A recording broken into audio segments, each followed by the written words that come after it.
Hello, everybody. I'm here again with you tonight. I'm Sonia Troiani, the creator of the Mama Project, a platform for women to come and share the stories and find their voice again around motherhood and all the challenges that they're experiencing as moms. Mama is also a documentary film that I'm in the process of raising funds for.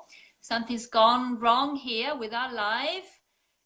Your live. Oh, is it working? We are. Okay, we're moving again. We're live again. Yeah, I was saying Mama is a documentary film that explores all these issues around motherhood. I'm in the process of raising funds for it, and I am meeting all these amazing women who are moms, who work with moms, and who are helping me to raise awareness around these issues that we cover in the documentary. Today, I'm very honored to have Kamni Raju Russell. Yay. She said it right. I said it right. I was a little bit worried about that. You've done well. I did it. Yes. And Kamni approached me a while ago, and she decided to come along and be part of this project to share a story. Because she's a mom. She's a mom who's experienced some difficulties, and that's what you're going to tell us about tonight. So welcome. Thank you. And it's a pleasure having you, and I'll leave it to you to introduce yourself. Thank you, Sonia. Indeed, it's a pleasure to be here and to share my experience being a mom. A mom first time 8 years ago, and I held my baby and thought, fuck, where is the manual? What do I do? So the first night I had my baby, my first child, I forgot to dress her. I just wrapped her in a couple of blankets, cotton blankets. The air conditioning was really cold, and my poor baby was really cold, and she cried the whole night. So yeah, I thought, where is the manual? No one told me how to be a mom. I had to figure it out. Yeah, so 3 children later, I think I've got it kind of under the belt now. Yeah. I was actually telling a friend of mine that only 10 years later, after 3 children, I'm now starting to feel okay. I kind of know what I need to know and what it means to be a mother. Yeah, so that's maybe why I'm feeling like, okay, let's make it into a film now. Now that I know and I've come the other side, now I want to share all my experiences and knowledge and. Yeah, do you want to share a little bit more about what was happening for you when you started this journey? Well, the first thing that happened was everybody who walked in to see me and the baby basically gravitated towards the baby. And I had done the hard work, and I thought, hang on a second, no one's saying congratulations, how are you? Everybody went straight to the bassinet, and that was it was a big shock that this little thing had so much presence and in my life and in the lives of my loved ones who've known me for, like, I had my first child at 36, and they all knew me for so long, and they still and yes, it was the more exciting thing that was happening with the baby. And then she started crawling and walking and making cute noises and things like that. So I became more like Gianna's mum instead of Kamni. Yeah, and you lost your identity somehow. You became somebody else's mum rather than your own person. Yeah, it was like my name was written out and slowly been wiped away, each letter very slowly. And it just made me sink into this hole of, wow, I don't exist. Yeah. I only exist as my husband's wife or my daughter's mum. Yeah. So yeah, it was massive. Yeah. And I think that this identity issue is quite relevant, isn't it? And there's an expectation that we're going to be all happy, and it's such a beautiful, blissful moment for the way it's portrayed everywhere. So that's the expectation that you have. Nobody's told you what it's going to be like for real, and then you just hit reality. And and you keep it quiet because you're like, okay, this is not the way everybody's experiencing it. Clearly there's something wrong with me. And this is the common theme that I think my wake-up call was when I just stopped being happy. I just didn't know how to be happy. It was supposed to be the happiest moments of my life, you know. Mike and I have had a great marriage, and you know, and then we had this beautiful, healthy, beautiful baby girl, and I just couldn't be happy. Yeah. And so I went to my GP, and you know, they give you all this checklist to fill out. And when I was done with it, she said, "Oh my gosh, I've never seen anyone score that high on a postnatal depression scale." So that was diagnosed initially with. I was diagnosed about 7.5 years ago. Yeah. And I tried to manage it with just medication that my GP had put me on. And then more children came, and the more they came, well, the second one put me on another spin. Yeah. So, so that meant I had to go up on my meds, and and then the worst one was my third one. It was a very hard pregnancy, not enough support. I didn't know who to call on. Yeah. And it was 6 months after she was born, I actually overdosed myself because I just didn't want to be around a crying baby, a constant messy house. Everything was just so routine and not fun. And I just wasn't happy. Just didn't know where to get that happiness from. So you felt like you didn't have the support you needed at the time. Well, I didn't know where to get it from. You know, who to ask help from. And I think part of it is also how I was brought up, and culturally, when you ask for help in those circumstances, you're looked upon as weak. And I just didn't want to appear weak and needy and demanding, but you know, that's what I needed. I needed help, and I had basically no one. But it was funny because when a few people my husband talked to, when they found out that I was in hospital because of the incident, they all came running. And that's when I realized that it's okay to ask for help. Yeah, and that there are many people that you can ask help to. Absolutely. And that would help. Yes. Yeah, and this is something that we were talking about with Heather a couple of weeks ago, how to ask for help, and it's okay to ask for help in the first place. Yeah. Yes. Yeah. But how? Yeah. I think and it costs you to get all the way down to that place, to the dark place, before realizing that it's okay to ask for help. Yeah. And you know, I can, hand on my heart, I can now say that that low point in my life has always been a blessing in disguise, because I landed in the hands of an amazing counselor who she was just so amazing. She knew how to work with me. Yeah.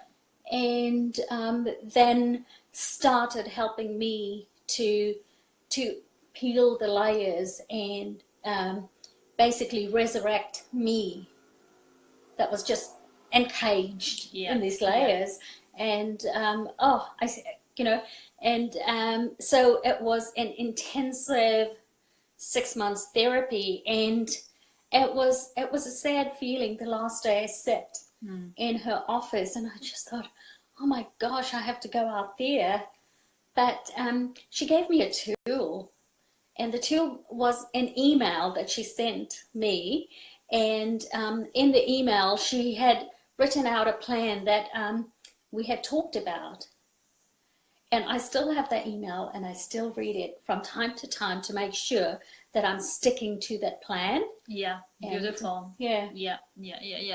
Philippa, sorry, few people joined, so welcome everybody. Philippa said that she loves your courage in sharing your story.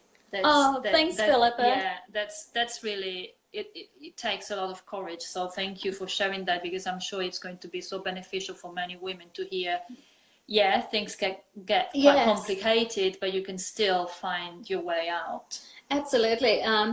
Especially, you know, if you're of a different ethnic group. I mean, I'm Indian, and there's a lot of stigma attached to mental illness. And I normally joke around with my sister, and I say, oh my gosh, if I had cancer, I'd have everybody flocking around me, fluffing up the pillows for me, asking me if I wanted a pedicure. But because I've got postnatal depression and it's all internal, there's no fluffing of the pillows. There's no, you know, And so it's quite important that you know who your support people are. And in my life, my husband's my greatest support. He's fantastic. I have my days when I start going down, and the first thing I do is I text him or call him and say, this is how I'm feeling. And his, you know, Mike being Mike, he says to me, all right, how can I help you? And that just puts things in perspective for me, and then we work out a plan on how we can survive the day, or I can get through the day. So yeah. Oh, Nat's saying something. Yeah, you are amazing, Kamini. Love your whole attitude, babe. Oh, thank you, Nat. Thank you so much. That's so lovely. And hello, Hiria. And there are quite a few other hi, people. Hiria. Yeah.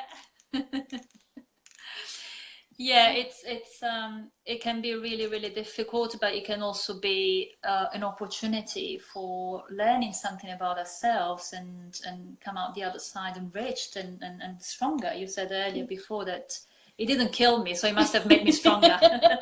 Oh yes. Yeah. You know, I tried to kill myself, but it didn't kill me. Instead, it just made me a stronger, better person. And if there's one thing I've taken from that horrible experience of 3 years ago, it's the fact that, yeah, it's because of this illness that I have in me, it's given me that extra strength to basically go out in the world and say, hey, I've only got one life. I'm going to, you know, be the author of my book and write it the way I want it. And yeah, at the end of the day, it is my story I am telling. Yeah. So do you want to give us a list of all the things that work for you in the management of your postnatal depression? All the tools that you've been using that you can maybe possibly share with the people that are watching? Hivia says, I love your courage, Kamini. One giant step toward healing and coming out of the other side. Oh, thank you, Hiria. I always believe that if you can tell your story without crying, you have totally healed yourself. If I was telling you the story a year ago, I'd be crying. So yes, I can see how far I've come out on the other end. So thank you. And well, with me managing my postnatal depression, one of the things I make sure I do is I rest. I get really good quality sleep, and that includes if I need to nap during the day, I will. Because it's really important for that. I do get a lot of sun. This is my tan. Outside, girls. Outside, get out. Yes. Go hug a tree. No, but it's just one of the things I love doing is sitting out on our deck. And just loving the view and being surrounded by nature. That really helps me. Another thing is knowing who your support people are. I've got a friend who I haven't spoken in a long time, but she was one of the ones who came forward 3 years ago when I had overdosed myself. And so we've got an agreement where if I say, hey, I need your couch, she knows that I just need to go somewhere away from my home, sit somewhere on a friend's couch and drink coffee.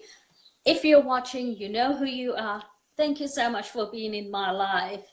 And the office there, I know I can pick up the phone and call her, go to her house, drink her tea, and just sort of, just zone out. Another thing is, I'm always on my meds and I'm on top of it. If I miss a dose, for any reason, I make sure I take it. Yeah.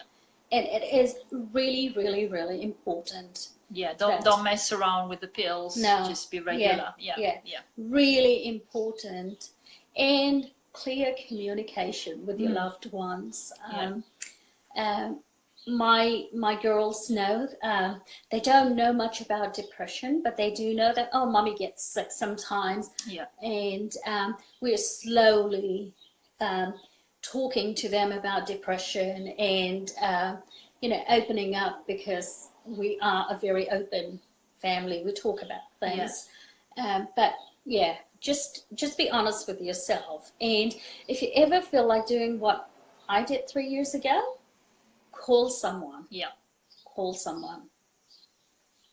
Yeah. Another thing is, I love my dogs. And just cuddling a dog really helps with that feeling of, just the anxiousness. Of love. Of love, Of communication, of love. With yourself, with an animal. Yes. The animal gives you back. There is something called pet therapy for a reason. Exactly. Yeah. So my 2 dogs, they're my saviors as well. Yeah. Oh, my little angels who live at home. Yeah, you've got a proper toolbox there, and it just feels like you're on top of it. Yes, I am. Yes, I am.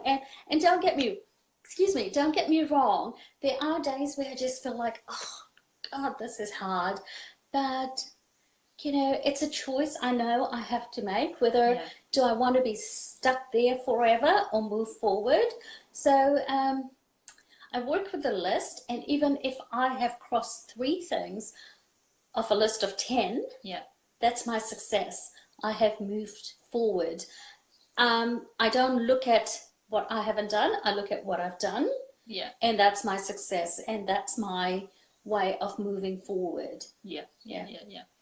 And there are other techniques like journaling, which is very easy to do. You just need a piece of paper, or sometimes just your phone. Just write down all these emotions that sometimes are so complicated and unmanageable. Just write them down. It will feel so much easier just to see them written down and taking them out of your system. Writing a list of things that you're grateful for is another beautiful healing tool that everybody can use. Just write down the 10 things that you're grateful for, starting from your car that took you wherever you needed to go. All the things that we take for granted. We forget how many positive things there are in our lives, and it's so easy to concentrate and focus on the negative and look for things to fix. And rather than looking for things that are already great and we can honor and celebrate and be happy for. So sometimes there's a lot of mindset work that needs to be done, and sometimes things are just too dark to be able to manage them, and you just need to get to these stages, to this level through stages. Absolutely. I mean, I've got 2 businesses that I now run, and I look at them as my 2 projects that really keep me mentally healthy. So I have no time to go back into that stage where I am depressed, or the depression is taking over me. I've got to be the one controlling it to make sure that these 2 things that I've committed to, moves forward. Keep going. Because yes, of course, depression can affect everything, including your work. And I think it's really important that you're sharing your story, because the message here is, yes, you can be afflicted by something like this, like depression, and it's a very dark place, and we don't want to minimize it. We don't want to normalize it. It is a very difficult place to be, but there is a way out. There is a way to manage it. There is a light at the end of the tunnel that we need to look for. Yes. We don't need to stay stuck in that Yeah. dark place forever. That's not a life sentence, a death sentence. You can get out of that state Yeah. with the right tools, with the right support, with all the things that we've been talking about. Yeah. It's quite cute that you say light at the end of the tunnel. And every time now that I sort of go, ugh, yeah, it's coming back, I'll just go, light your own damn light.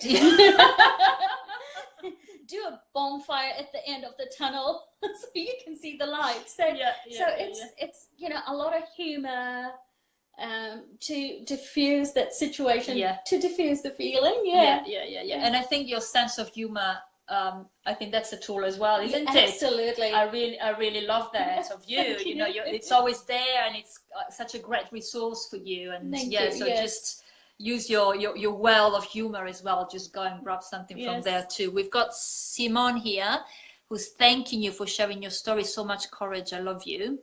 Oh, thank you, Simone. Okay, guys, I think it's all for now. Do you want to add anything to what you've said? Hey, look, if you're watching this, you know, just remember that you're not alone. We all go through those moments, and if you're really concerned about your own state, if you cannot be happy, don't have that feeling of being happy, or don't know how to, talk to your GP, and you know, get in touch with Sonia and I mean, I'm happy to talk to anyone about my journey, and absolutely. And that's what I'm trying to do with Mama.